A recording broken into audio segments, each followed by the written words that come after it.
Thanks, Mike. Tonight, our main speaker is Gustavo. Please help me welcome Gustavo.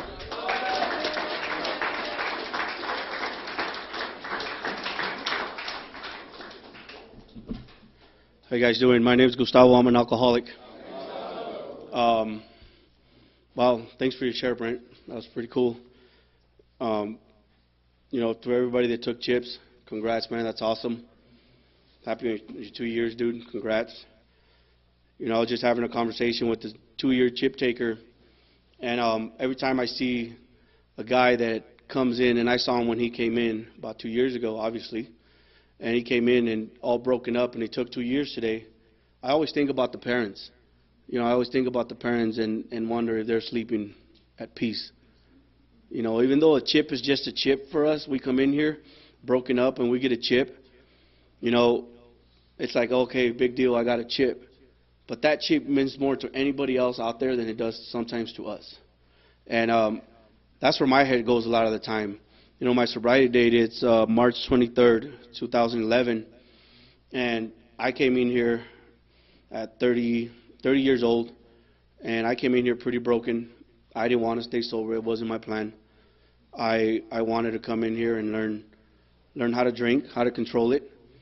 And outside issue intake, learn how to control that too.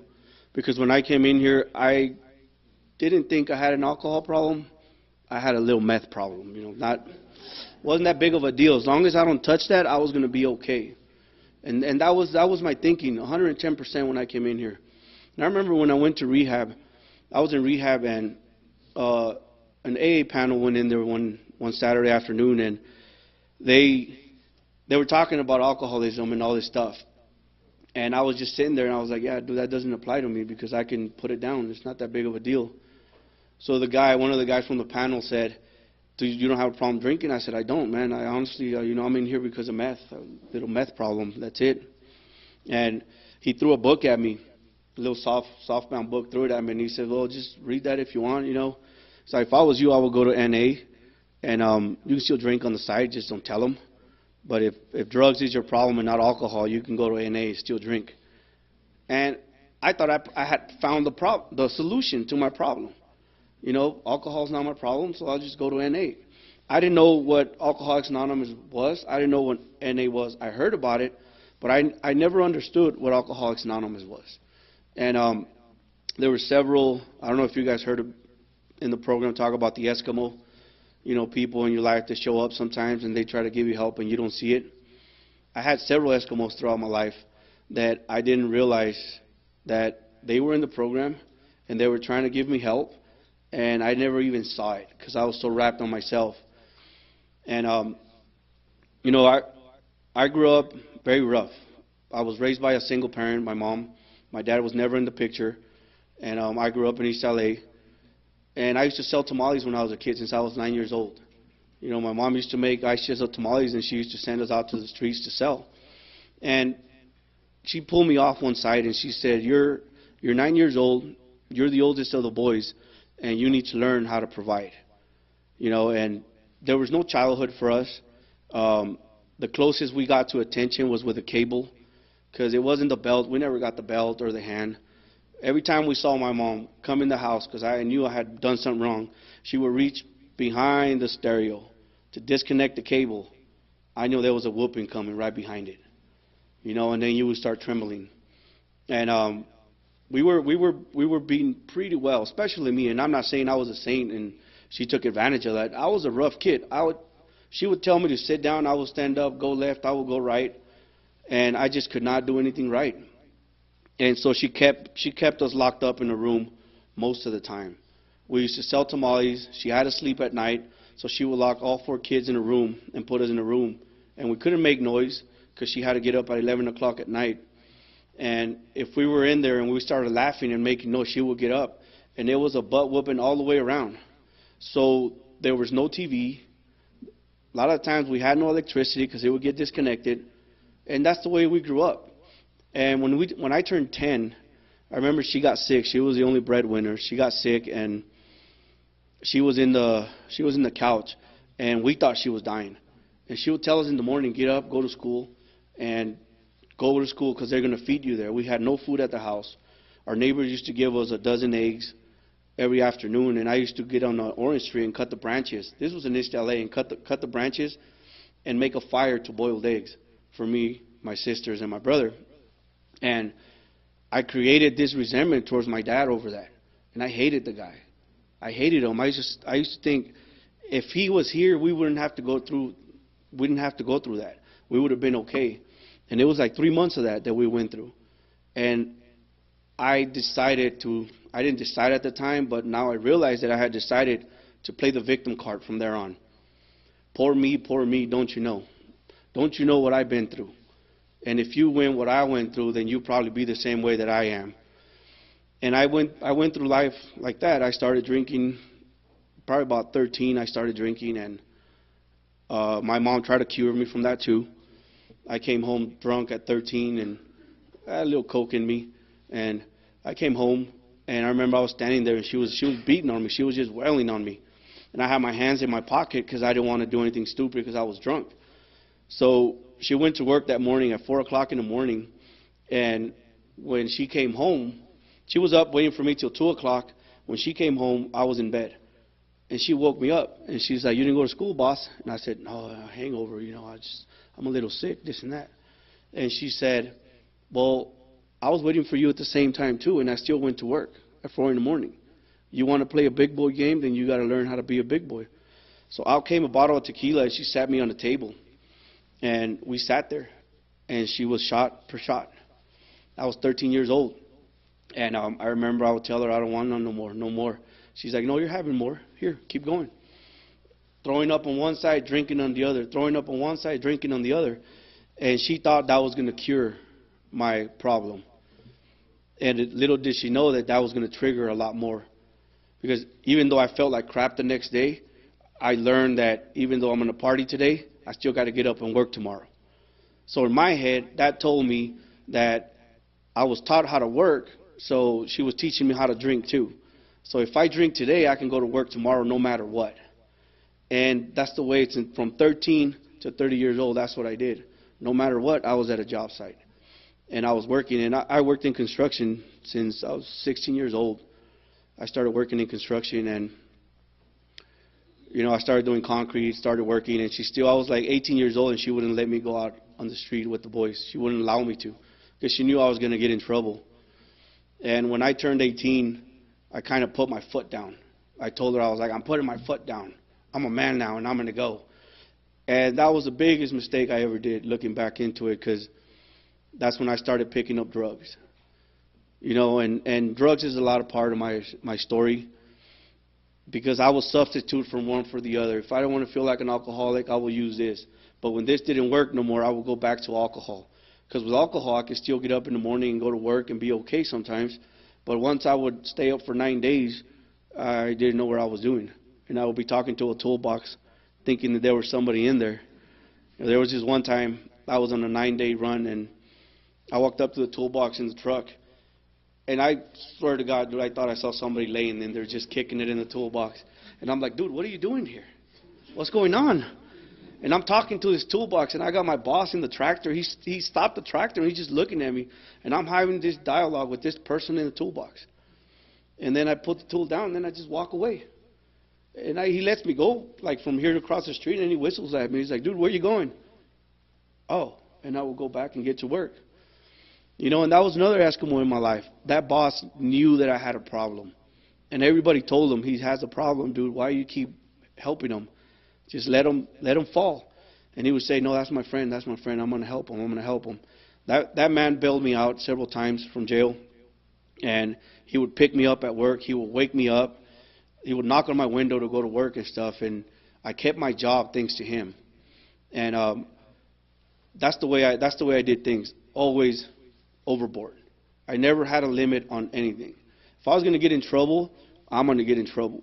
And still today, 8 years over, if I'm going to get hurt, I'm going to make it happen, and it's going to be worth my while.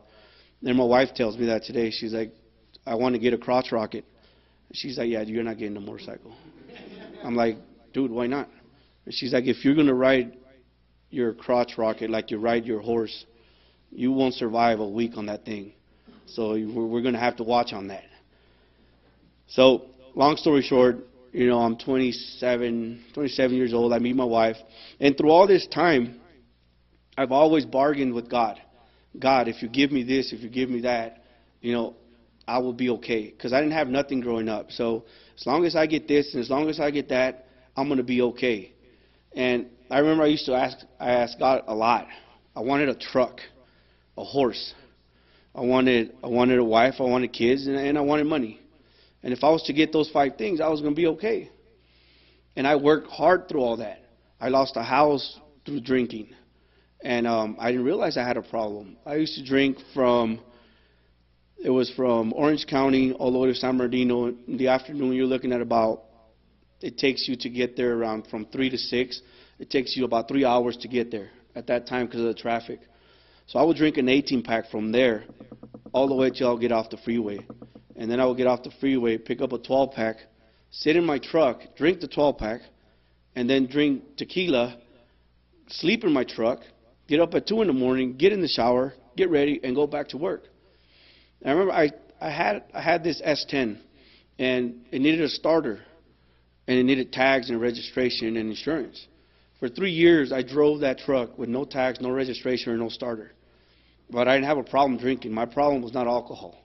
It was just meth. But I wasn't using any of that, so I was okay. So everywhere I went, I used to park that truck on an incline so that I could just let it roll and start it. But I didn't have a problem. I wasn't going to spend $80 on a starter and put it in because I know how to do that because I wanted that money to drink every day after work. And I hear in a lot of meetings that, oh yeah, I used to go to this liquor store and go to that one because I didn't want them to know me. I was the total opposite. I wanted to go to the same one on every stop so they'd get to know me, so that the day that I would come up short, they would be like, oh, it's all right, dude, you're going to be here tomorrow, no big deal. And I would create this rapport with this person, this cashier. They would see me coming and they would already put it on the counter. And so I drove that truck for 3 years like that. And I remember my girlfriend at the time, now she's my wife, she used to tell me, she's like, so why do you park your truck on an incline? Oh, just because, this and that. But I would have to roll it. In the mornings when I would get up and I would get there to the house drunk and I didn't park it on the right spot, I would have to start pushing it. So it was 2 o'clock in the morning, you would see me pushing that S10 down the street. And going down where sometimes I would get it started, sometimes I wouldn't. There was other times where I would turn onto a main street and it was uphill. So now there was people pulling over and helping me start my truck. And this went on for 3 years, but I didn't have a problem at the time either. So I met this lady, and everything I've been asking, I lost my house, and I used to call her every night when I was drunk, when I was losing my house. And I used to call her crying. I was a big crier when I used to drink a lot. I was either fighting or crying, mainly crying. And she tells me that still. She said, man, you used to cry a lot. Oh, my God. I would put mariachi on, and then I would start just bawling. My God, I didn't have a dad, and I would yell and all the good stuff, and we would be in the truck, and she would be driving, and I would be drinking, and all of a sudden I would just start bawling. You're the best thing that ever happened to me, babe. Oh, my God.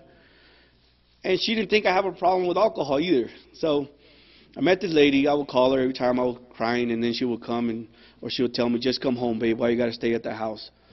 Well, I didn't want the bank to. I wanted the bank to take it, not the guy that sold it to me to take it, because I don't trust people. So I stayed there till they took the house. Finally, I moved in with her. I was blessed with the horse. I was blessed with the wife. I was blessed with the kids. I was blessed with money and a truck. I had everything I wanted. And it only took 3 years for me to start resenting all that and to start creating a resentment towards her and her kids. Because to her, the kids always come first. And with me, it was the same thing. The kids always come first. And I wasn't going to separate her from her kids. That was not my intention from day one. But I wanted some attention too. I mean, selfish and self-centered. Don't you know what I've been through? I deserve some attention. And I started resenting her. And it took 3 years before I left one morning. That was my last binge. One afternoon I left. And I was going to go buy the engagement ring. And I'm glad she's not here right now. But I was going to go buy the engagement ring. And I told her, I'm going to go buy the engagement ring. But 3 months prior to that, I had already worked up what I was going to do.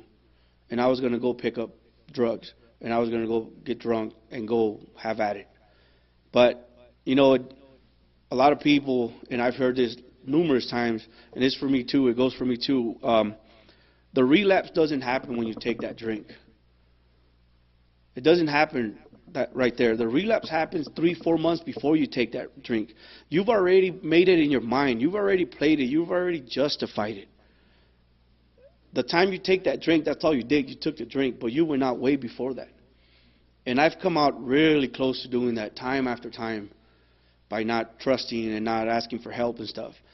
And 3 months prior to that engagement, it was around Christmas, I had already made up my mind. I had already talked to all these other people. I already knew where I was going to pick it up, how, everything. So I went off for 2 days. 2 days I left the ranch, I left the kids, I left the house, and I was nowhere to be found. I hadn't missed a meal at home for 3 years. So according to my fiance at the time, she had the perfect husband. And I would do anything she wanted to, at any time she wanted to. I didn't know how to say no. You know, I didn't have a word of myself. And she thought she had the perfect man, and she said it all the time. Everybody she met, I have the perfect man. I have the perfect husband now. And so I went off, and then she called my mom. I can't find your son. You know, it's been a day, this and that. So my mom comes over, and now it's a big deal. You know, Mexican families, like, oh, man, everybody's looking for everybody now. And they call the cops, and they're trying to file a missing persons, and they can't do it because the phone wasn't under her name, and I'm not married to her. So they kept telling the cop, can we just pin his phone and find out where he's at?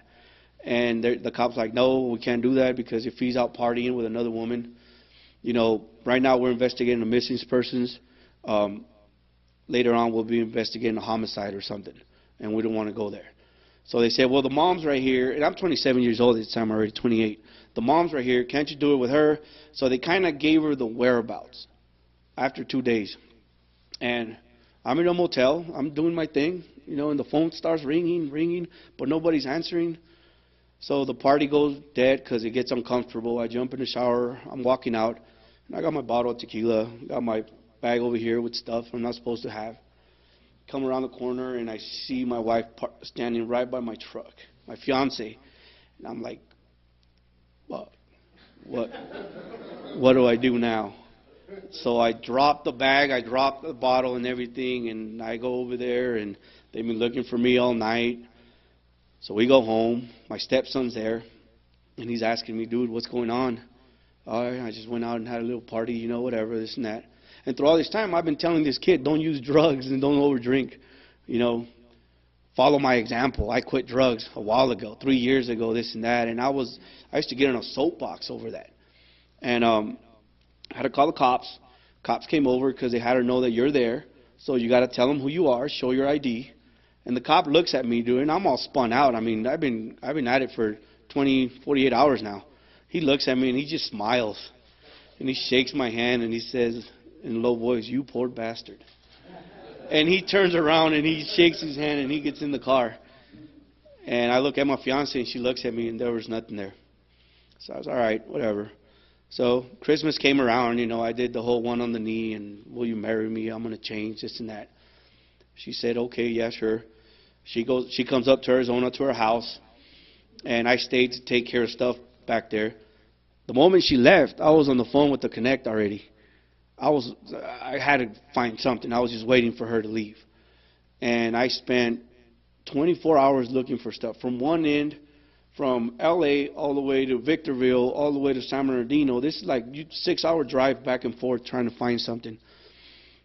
You know, and I had already, after 4 years of not picking up anything, and I picked it up again, it was right where I left off. And it was a little bit worse because the amount I picked up was not even the amount that I used to use back then, but it had me going in circles.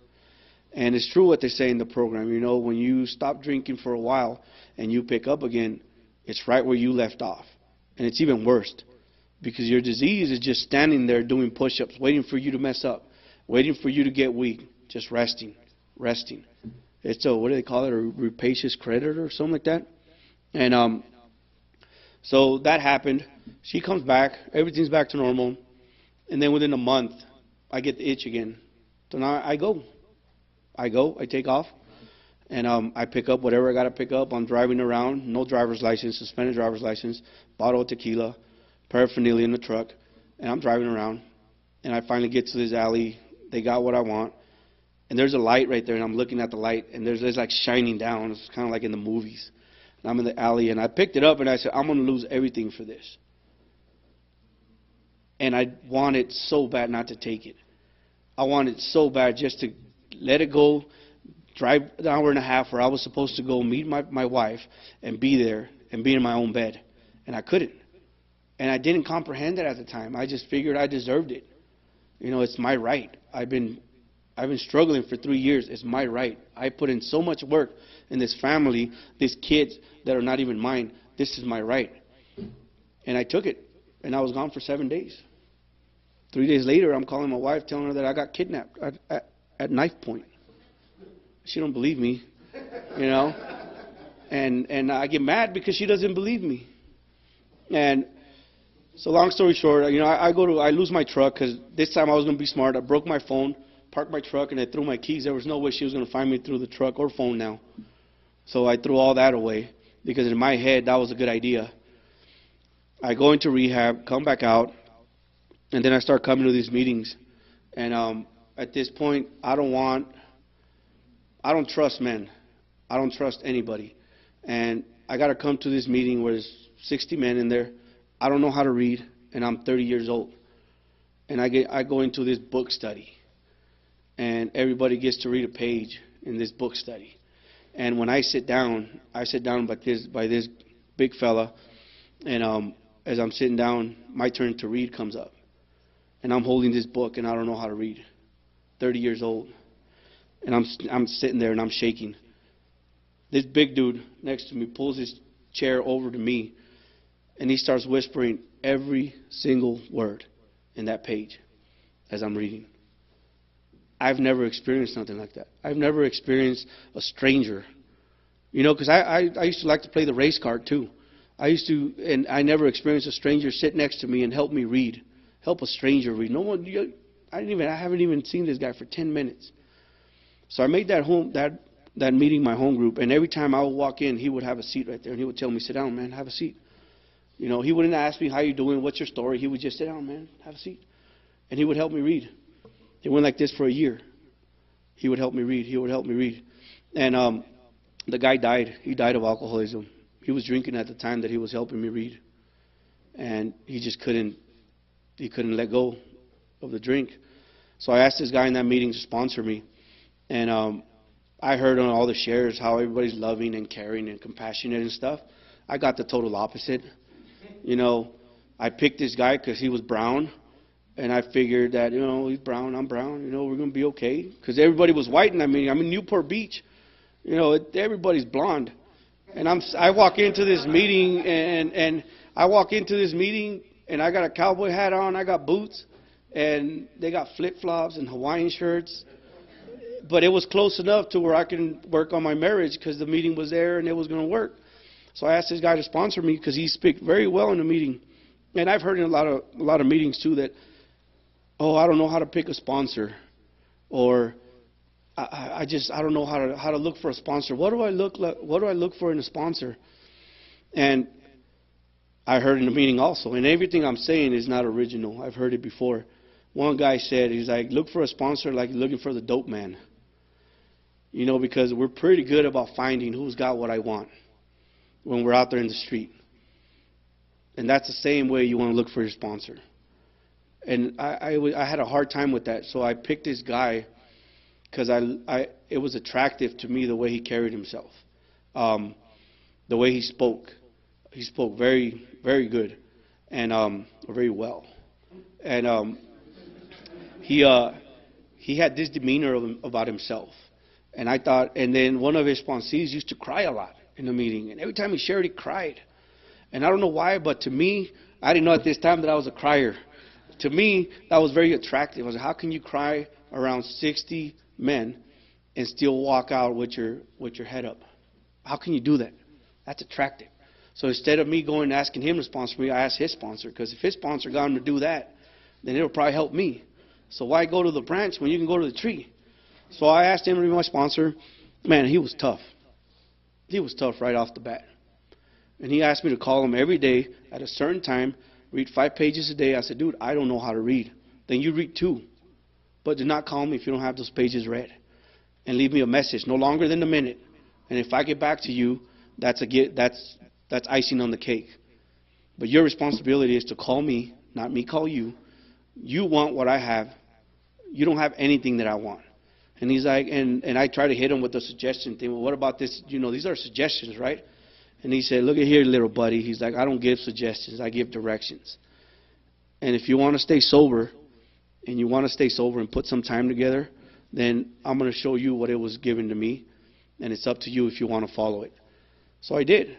I followed pretty much everything he asked me to do, even though I kicked and screamed and yelled and I cussed. Not at him. I mean, I cussed at home once I hung up the phone, but not at him. And one time I did get loud with him, and he ripped me a new one, and he said, you know what, if you don't know how to respect your sponsor, how are you going to learn how to respect anybody else in your life? And it made a lot of sense to me. You know, and I've learned in Alcoholics Anonymous that only a man can teach a man how to be a man. We bred horses for years. And when the baby horses are with the mares, with the mamas, all the other mamas teach them manners and respect them, and they get out of hand, they kick them, they bite them. But then you put that horse with the stallion, and the stallion teaches them how to be a horse, how to be a little colt. And it's amazing the difference. And I took that into my program. Only a man can teach you how to be a man. Because when I came here, I wasn't a man. I was just a 30-year-old in a man's body. You know, and my tantrums were high. My tantrums were hurting people. I wasn't just getting on the ground and kicking. I was getting out there and hurting people. You know, I was putting scars on people that probably people still think about them today. And sometimes I'm okay with that. Sometimes I'm not. But that's where my tantrums get me. They hurt. They hurt deep. You know, today I took my 8 years. I wasn't going to get up or nothing. But it's important for you guys to see that this thing does work. It's not easy. You know, it's a simple program. It's a simple program, but it takes a lot of work. It takes a lot of your part. You know, and I didn't know that in the beginning. I thought I was going to be coddled by my sponsor. My sponsor didn't coddle me. You know, he told me, he knew where I knew where I stood with him every time I asked him a question. And he sat with me and he taught me how to read from the book of Alcoholics Anonymous. You know, we sat there with a dictionary, and he would tell me, like, if I was I don't know how old you are when you're supposed to learn how to read. Like 5, 6? No? 7? Somewhere around there. Well, he would sit there with me, and he would ask, do you know what that word means? No. Can you use it in a sentence? No. Well, we'll look it up in the dictionary. We'll open the dictionary, and he would make me use it in a sentence so I can understand it. And I was humiliated at the time, but I didn't know I was getting one of the biggest gifts of my life. And he was preparing me to do this for another alcoholic. I didn't know that. I thought he was doing it because he was a good guy. No, he was preparing me so that I can pass this on to someone else. At 5 years sober, I got the opportunity to sit with another Hispanic male that was 32 years old, and he didn't know how to read. And we're in this meeting, and this guy is sweating. Just came out of prison. He's sweating. I scoot my chair over, and I start whispering the words to him. And when I'm doing that, I start bawling up like I'm about to do right now. I start bawling up, and I start tearing because it made me realize what the program had done for me. It had shown me a little bit of compassion for a fellow alcoholic. Just a little bit. Because I'm still selfish and self-centered to the core. And the first thought that's going to come out of my mind is going to be me. How is your problem going to benefit me? If you call me to come pick you up, can I go do something else before I pick you up because I live far away? You know, that's the way my mind works still. I still fight with that on a daily basis. But I've learned that I don't get judged by my thoughts here. I get judged by my actions. And through all my life, I was always judging myself by my thoughts. and then followed by a worst action right behind it. You know, I was sitting in front of, I went to a panel in this recovery home, and I hadn't sponsored anybody in 3 years. Nobody wanted what I had because I was very angry when I got here. For 3.5 years, I was angry. And they invited me to go to a panel. I asked my sponsor, what do you think? Yeah, dude, I mean, by all means, you need to do something. And I was picking up guys, don't get me wrong. I was picking up guys, going to 2 meetings a day. I had commitments in every meeting, and I was doing the deal. And I would carry this guy for 3 months in my truck, no gas money. I would buy dinner, everything. And I was hoping this guy would ask me to sponsor him. And then we'll get to a meeting, and this used to piss me off so much. We'll get to a meeting, and he would sit down, and he would be like, hey, man, what do you think? Should I ask that guy to sponsor me? And I would look over and look at him. I was like, in my head, I was like, you little, I've been carrying you for 3 months. You know, I've been putting my time in here. I'm invested here. And you're going to ask someone else to sponsor you. And it used to bother me, but I still kept doing it. So when I went to that panel, I got 2 guys from prison that asked me to sponsor them. And when we started reading, this is where it turned for me. When we started reading, we got to the forwards. And we were reading and make them highlight stuff. We're sitting there, the 2 guys are in front of me. And it says, we of Alcoholics Anonymous are more than 100 men and women who have recovered from a seemingly hopeless state of mind and body. To show other alcoholics precisely how we have recovered is the main purpose of this book. For 3.5 years, I kept asking my sponsor, what's my purpose here? What am I doing here? What's my purpose? I'm a Hispanic guy. I'm a Mexican guy. There's a bunch of white folks around me. You know, I got nothing in common with them. Well, what am I doing here? So I'm sitting with these guys, and I read that, and then the house manager comes in and says, somebody brought heroin to the house. You're going to have to go. You got to go because we're going to cavity search everybody. I was like, well, I'll pass on that one. So I left, but before I left, I told the guys, did you guys realize what it says right here? And yeah, Holmes, you made us highlight it, Holmes. We got it. And I said, no, dude, the main purpose of this book is to show the alcoholics that we have recovered. And I started crying again. I started crying, and I didn't know what to do because I realized I found my purpose. And I got in my truck, I called my sponsor, and I'm telling him, and I'm reading that, and I've read this numerous times, and I'm reading that to him, and he's laughing while I'm reading, and I'm crying. He's laughing, and he's like, oh, little buddy, just keep doing what you're doing. And that day, the 3 days before I got to that point, I was supposed to meet these 2 guys and read, and Saturday morning I ended up in the hospital with this pain on my side. I couldn't meet him. And I was going to go meet him anyways, and my wife grounded me. She's like, no, you're not going anywhere, dude. You spend the night in the hospital, you're staying. So I went up Monday, and I tried getting a hold of them, and they weren't there. They told me come back at 10. So I went at 10. Oh, we took them to a meeting, come back at noon. So I went at noon. Well, they're not here. Come back. They went to buy groceries. By this point, I was already pissed. I was like, really, dude? I have a job. I got stuff to do. Why? I'm not going to keep coming back. So at 3 o'clock, Wednesdays was my family dinner time. And my wife asked me, she's like, are you going to go read with the guys? No, F those guys. I'm not going to go. I already went 3 times. I got stuff to do. Tonight's my dinner with you. It's set in stone. I'm not doing it. She said, babe, just go read with the guys. By the time you get home, dinner will be ready. And I'll wait for you. So I went. If I wouldn't have gone, I wouldn't have found that in the book, even though I read it numerous times. And that was the powerful stuff for me, because I fought for 3 days not to get to that point. And when I finally got to that point, even though I didn't want to, I got the relief that I was looking for. Everything changed from that day forward for me in the program. I found that my story can benefit someone else. Even if it doesn't help them, they feel like they can relate. You know, because you're messed up in the head, I'm messed up in the head. Hey, man, let's talk about it. You know what I mean? And the program is not boring, man. It's not boring. But it will give you a purpose. It's given me a purpose in the life that I can't even fathom right now. You know, I don't like to come to speaker meetings. They ask me to speak. Like, I dodge Kurt's calls too. He's like, hey, I'm going to put you on the books. No, dude, I'm busy. You know, I don't like to do it. But when I stand up here and I do it, it makes me feel okay. You know, the program makes men out of boys. but you need a man to help you walk you through that.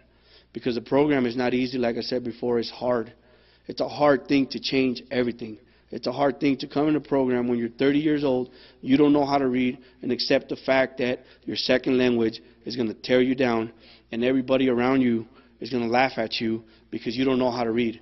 So I was trying to read in this meeting once after the gentleman that was helping me died, and I was struggling with this page, and there was an old-timer across the way, and I was trying to read, and they kept correcting me, and he gets up in front of 60 men, and he walks around, and he puts a Spanish-speaking book by my feet because I couldn't read English. And by this time, I wasn't that angry anymore. And everybody laughed. And I was able to laugh with them. And my sponsor looked at me, and he's like, dude, I was expecting you were going to get up and choke this old man. He's like, how are you able not to do that anymore? I didn't realize when it happened, but it happened. The anger was slowly going away. And somebody talked about the daily reprieve. I think it was you that mentioned it, Brent. In the Spanish book, the daily reprieve, it translates, it's pretty raw. It says the daily reprieve in English is daily reprieve depending on our spiritual condition. That's our daily reprieve. In Spanish, it's a pause from your death sentence. That's what it says in Spanish. It's just a pause from your death sentence, depending on your spiritual condition. When I read that in a Spanish meeting, it floored me away. It was really straightforward. Because for me, this disease is going to kill me, man. It wants to. I don't worry about drinking these days no more. I don't think about drinking a lot. My thinking's changed a lot. I think about the subtle harms that I do. What is my behavior doing to the people out there? What is my behavior doing to my wife, to the kids, to the people I sponsor, to the people I work with, to the waiter that waited on me today that brought me the wrong water? How is my behavior affecting him? You know, because I like to get on a high horse every so often and act like I walk on water. But at the end of the day, I'm an alcoholic, man, just like every one of you guys. I'm an alcoholic, and I can go down that rabbit hole in a heartbeat. And if I don't stay focused on this program and focus on dependence on a higher power of my understanding, doesn't have to be yours or mine, my understanding of a higher power, I will drink again. You know, do I got time? I got one little story. So when I was 4 years sober, I was given a horse. When I was like 3 months sober, I was given this mare. And this mare she was abused. She had, I don't know, she might have had an air pocket in her brain because she was very aggressive. And I had lost my patience with her once. And she knocked down my wife, gave her a concussion, you know, and I didn't know what we were going to sell the horse, but I knew if we sold her, she was going to get put down. And my wife said, if you want her, take her. I don't want anything to do with that effing horse. So I took that horse. I hadn't gotten on my knees by this time. I was just 3 months sober in the program. I just started. That was my first time that I started getting on my knees in the mornings, and I started asking God to help me with this animal. I don't want to lose my patience with her. I want to help her. Help me. It took 2.5 months before I can touch her without me being so afraid. She kicked me. She stepped on me. She did everything possible to make me lose my temper. And sometimes I did. Sometimes I did lose my temper, and I scared her and stuff. But that was my first connection with God, asking Him for help. It wasn't for me. It was for that animal. At 4 years sober, I was trying to rope the horse, and she broke a leg. And it was one of the hardest things for me to do because I tried roping her. She wouldn't do it, and it was a fight. We used to have that fight regularly every 6 months. And I threw the rope. Some told me, oh, throw the rope. And I threw it anyways because if I backed down, she won, and she would get one over me. And it got to the point to where I would put my rope up, and she would bring her head in. That morning, she lost a marble. Threw the rope, got her she spooked, and it went through the body. She reared, and she went to a fence, and there was a post. And on the fence, the post just grabbed her leg and snapped it back. And I saw it, and I'm standing there. That morning before I left the house, this is what I do every morning. I get dressed in the restroom so I don't wake up my wife. And I sit in the toilet and I ask God, what would you have me be today, God? What would you have me be? Being is something more different, more difficult for me than doing. be patient, be tolerant, be loving, be understanding. I can't do none of those things without help. So I sat on the toilet and I said, what would you have me be today, God? And I went about my business. I get there, the horse breaks her leg, and when she jumps up, I saw the leg just come up and went, boom, hit her in the back of her rump. And I stood there, my buddy standing there, and I was hitting my knees, already condemning myself. Why did you throw the rope, you piece of crap? Before my knees hit the ground, I heard a whisper. All I heard was, be calm. Be calm. That's all I heard. I jumped up right away, and I calmed the horse down. I told my friend, call my wife. The horse broke the leg. We're going to have to put her down. So I calm her down. She's shaking. And all I'm hearing while she's standing there like that, she's going into shock. Her leg is shaking. Her bones are just shattering in there like a can full of marbles. Throughout that whole time, I'm standing there, and this horse turns around and she puts her face in my chest. And she puts her head down and puts her head right here. And she gives a big old sigh. And I lose it. The horse was telling me it's going to be okay. You know, I thank God for the time that He gave me with that animal. I thank God that in that moment, I said it out loud. God, I don't know why I'm thanking you right now, but I am. Because the time you gave me with this animal and what she gave me, she taught me how to be patient. She taught me how to understand crazy. Pretty much before I started sponsoring, she was already working with me, and I didn't know that. And at that point, I felt like the training wheels were coming off. I had a higher power, and I can depend on Him for anything that I had to go through. So I stood with that horse with her face on my chest for an hour before we put her down. The hardest thing I ever did, but it was the biggest eye-opening to what this program has for me. You know, just to love something else that is not me. Because everything I did was for me, by me, and to get me better. You know, and this is what the program has for you guys, man. If you're new here and you need a sponsor, get a sponsor. But get a sponsor to use a sponsor, not just to say I have a sponsor and he's got 20 years. Use that guy. Help that guy get sober, because if it wasn't for the guys I work with, I wouldn't be sober today. So with that, I'll pass. Thank you.